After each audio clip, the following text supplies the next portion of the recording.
Hi viewers, welcome to our channel. ప్రస్తుతం మనతో పాటు సీనియర్ జర్నలిస్ట్ దాము బాలస్ అన్న వారితో మాట్లాడదాం. నమస్కారం sir. Sir, Vallabhaneni Vamsi America పారిపోయాడు అని చెప్పేసి వార్తలు వినిపిస్తున్నాయి సార్. అంటే రెడ్ బుక్ లో ఆయన పేరే ముందుంది, అందుకే ఆయన ఈ విధంగా అమెరికా వెళ్ళిపోయారు అంటున్నారు.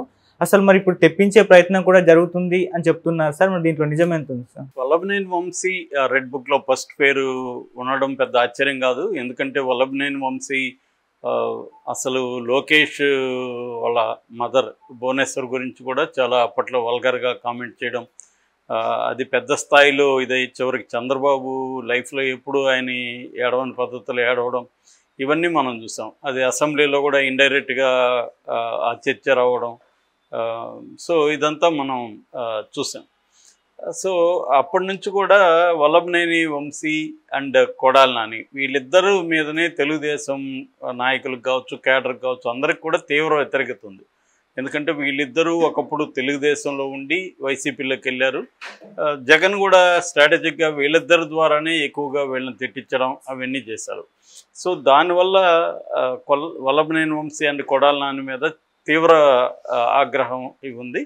లోకేష్ గతంలో కూడా చెప్పాడు, ఇక్కడ గన్నవరంలో మీటింగ్ పెట్టినప్పుడు కూడా మన యువగలం పాదయాత్రలో భాగంగా ఇక్కడ ఒక పిల్ల సైకో ఉన్నాడు, వీడు ఒకప్పుడు నేను మంత్రిగా ఉన్నప్పుడు సార్ సార్ అంటూ నా వెంట తిరిగేవాడు, ఇప్పుడు రెచ్చిపోయి చేస్తున్నాడు, వీడికి నేను భయం అంటే ఏంటో చూపిస్తానని కూడా లోకేష్ అప్పుడు ఛాలెంజ్ చేశాడు.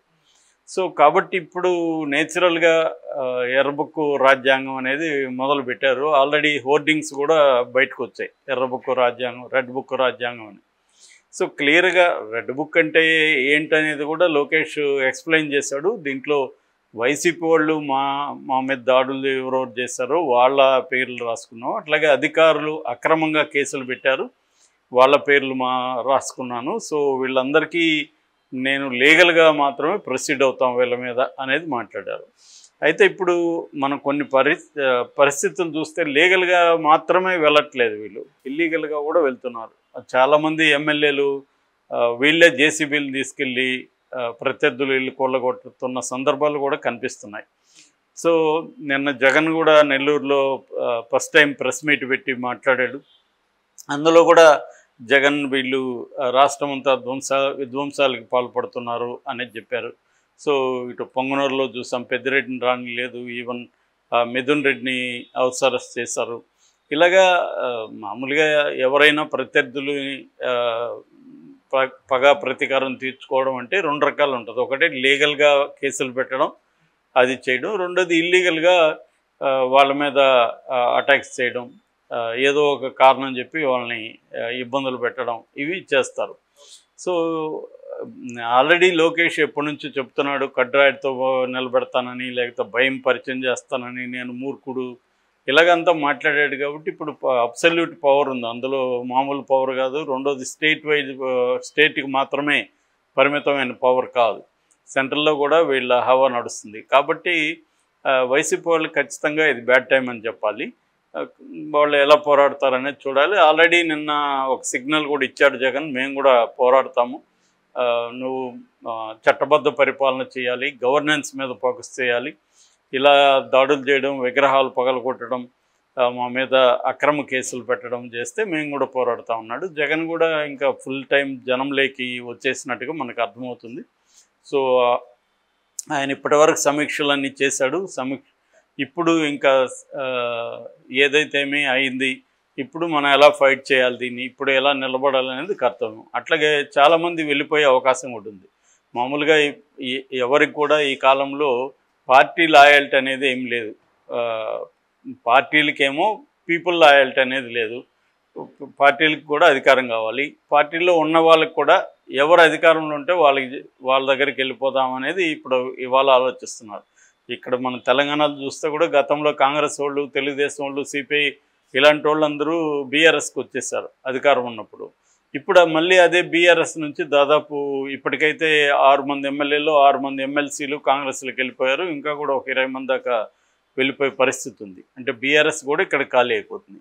అక్కడ పరిస్థితి ఏంటంటే చంద్రబాబు 11 మందిని లాగేసుకోవాలనేది చంద్రబాబుకి ఇప్పుడేం అర్జెన్సీ లేదు. వాళ్ళ వల్ల చంద్రబాబుకి ఏ రకమైన ఉపయోగం లేదు.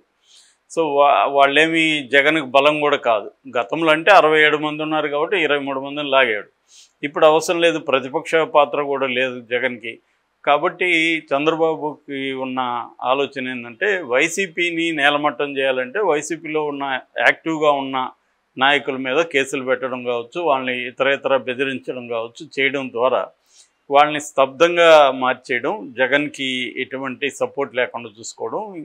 కొంతమంది ఎక్కడైనా బలమైన నాయకులు ఉంటే వాళ్ళని పొగబెట్టి ఇటు కాంగ్రెస్లోకో బీజేపీలోకో వాళ్ళు వెళ్ళేట్టుగా చేయడం. ఎందుకంటే జనసేన తెలుగుదేశం తలుపులు మూసేశారు, ఇంకొన్నది బీజేపీ కాంగ్రెస్. బీజేపీ కూడా దాదాపు మనకు తెలిసింది ఏంటంటే ఒక 6 నెలల పాటు అయినా ఎవరిని చేర్చుకోకుండా ఉందాం అనేది బీజేపీకి ఉన్న అండర్స్టాండింగ్ అని చెప్తున్నారు. ఈ మేరకు పురంధేశ్వరి కూడా తన పార్టీ నాయకులకి గైడ్ చేసిందని చెప్తున్నారు. ఎందుకంటే మనకు బ్యాడ్ నేమ్ వస్తుంది, ఎక్కువగా కేసులు ఉన్నవాళ్లే వస్తారు తప్పించుకోవడానికి, అది మనం అలో చేయకూడదు అనేది వాళ్ళకు ఉన్నది. ఇంకా ఏకైక ఆప్షన్ వాళ్ళకి కాంగ్రెస్. సో కాంగ్రెస్లకి వెళ్ళే వాళ్ళు వెళ్తారు. కాంగ్రెస్కి వెళ్తే కనీసం నేషన్ వైడ్ సపోర్ట్ ఉంటుంది. ఏదన్నా అరెస్టులు చేసినా కూడా చంద్రబాబు కూడా దూకుడుగా అరెస్ట్ చేయకపోవచ్చు కాంగ్రెస్లో ఉంటే అనేది ఒక అండర్స్టాండింగ్ ఉంది. అందుకని ఇప్పుడు రేపు 8వ తేదీ వైఎస్ఆర్ 75వ జయంతి సందర్భంగా రాహుల్ గాంధీ వీళ్ళందరూ వస్తున్నారని చెప్తున్నారు. సో అప్పుడు కొంతమంది జాయిన్ అయ్యే అవకాశం ఉంది. అలాగా రాహుల్ గాంధీ కూడా కొంతమంది మాజీ మంత్రులతో ఫోన్లలో మాట్లాడారని చెప్తున్నారు. సో ఈ మొత్తం ఓల్ కాంటెక్స్ట్ చూసుకున్నప్పుడు వైసీపీలో నుంచి జంప్ అయ్యే వాళ్ళు జంప్ అవుతారు. కొంతమంది ఎమ్మెల్సీ లాంటి వాళ్ళు తెలుగుదేశంకి వెళ్ళే అవకాశం ఉంది. ఎందుకంటే తెలుగుదేశానికి మండలిలో బలం పెరుగుతుంది కాబట్టి తెలుగుదేశం కూడా ఎమ్మెల్సీలను చేర్చుకునే అవకాశం కనిపిస్తుంది. మిగతా వాళ్ళంతా కాంగ్రెస్లోకి వెళ్ళే అవకాశం ఉంది. ఒకవేళ ఛాన్స్ ఉంటే బీజేపీలోకి కూడా వెళ్తారు. సో ఈ నేపథ్యంలో వల్లభనేని వంశీ, కొడాలి నాని వాళ్ళు లాంటి వాళ్ళు మాత్రం ఖచ్చితంగా ఇబ్బందులు ఎదుర్కోవాలి. నాకు తెలిసి వాళ్ళు జైలుకి అయితే వెళ్తారు. ఇప్పుడు ఏంటంటే కొంత గవర్నెన్స్ మీద, అభివృద్ధి కార్యక్రమాల మీద, అమరావతి పోలవరం మీద చంద్రబాబు దృష్టి పెడుతున్నాడు. ఢిల్లీకి వెళ్ళి కూడా అనేక మంది మంత్రుల్ని కలిశాడు, ప్రధానమంత్రి హోంమంత్రితో సహా. సో ఆయన కొన్ని రాష్ట్రానికి కొన్ని ఫండ్స్ కావచ్చు, కొన్ని పథకాలు కావచ్చు తీసుకురావడం, అట్లాగే అమరావతిలో సెంట్రల్ సంబంధించిన ఇన్స్టిట్యూట్స్ ఒక 40-50 వస్తాయని చెప్తున్నారు. సో ఇవన్నీ తీసుకొస్తూ నేను గవర్నెన్స్ మీద, అభివృద్ధి మీద, సంక్షేమం మీద దృష్టి పెడుతున్నానన్న ఇది కలిగించి సమయం చూసి హఠాత్తుగా అరెస్టులు చేయడం అనే ప్రక్రియకి తెరలేకపోతున్నట్టుగా తెలుస్తుంది. అది చంద్రబాబు వ్యూహం అన్నట్టుగా. అంటే ఎవరు ఎక్స్పెక్ట్ చేయని టైంలో హఠాత్తుగా అరెస్టులు జరిగే అవకాశం అయితే కనిపిస్తుంది. ఓకే. సో అందుకని కొన్ని రకాల సిగ్నల్స్ని వాళ్ళు ఇస్తున్నారు ఆల్రెడీ.